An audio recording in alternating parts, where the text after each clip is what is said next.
Jesucristo. Amen. Sa pangalan ni Jesus. Ano ko pa yung tulutan mo?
Nakadikit yung kamay niya. Hila mo hindi. Yan. Hindi mo lang para lahat ng ano? Hindi mo kayo titigilan. Ayaw mo kayo titigilan, ha? Ayaw mo. Ano? Hindi mo titigilan. Sa pangalan ni Cristo. Yan.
Ibalik magdito ang kanyang diwa.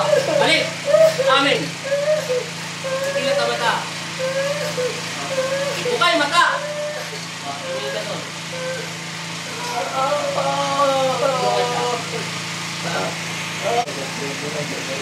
Mag-aalit. Ha? Oo nga pala. Sorry. Di pa po ka nagagalaw yan. Balik mo ito. Panginoon, nananalig ako sa araw na ito ay ibabalik niyo po ang kanyang mga kamay.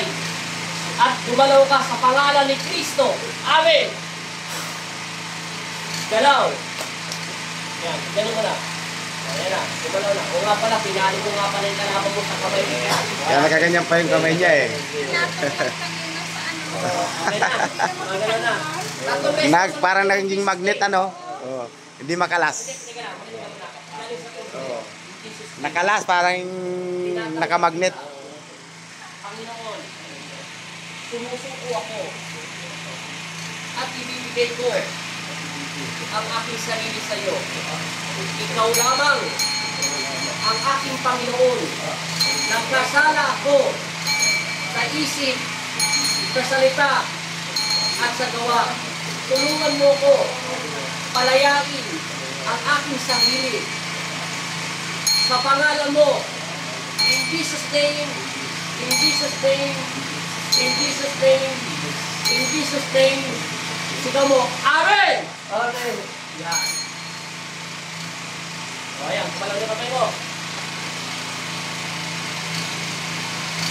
Hindi na kamata. Tama na, hindi na. Para sumat kayo na. Ganun ka lang mo kamay mo. O nga pala, nawala sa isip ko nga pala. Kinabayan ako nga pala kamay mo. Kaya pala hindi gumagalaw. Ayan na. Alam mo na kasalanan mo, ayaw ko na magsalita. Kulang ka sa kain ng dasal. Kulang ka sa ayuno. Kulang ka sa lahat ng bagay sa spiritual. Hindi bagay pala sa pag-ibig at kapayapaan.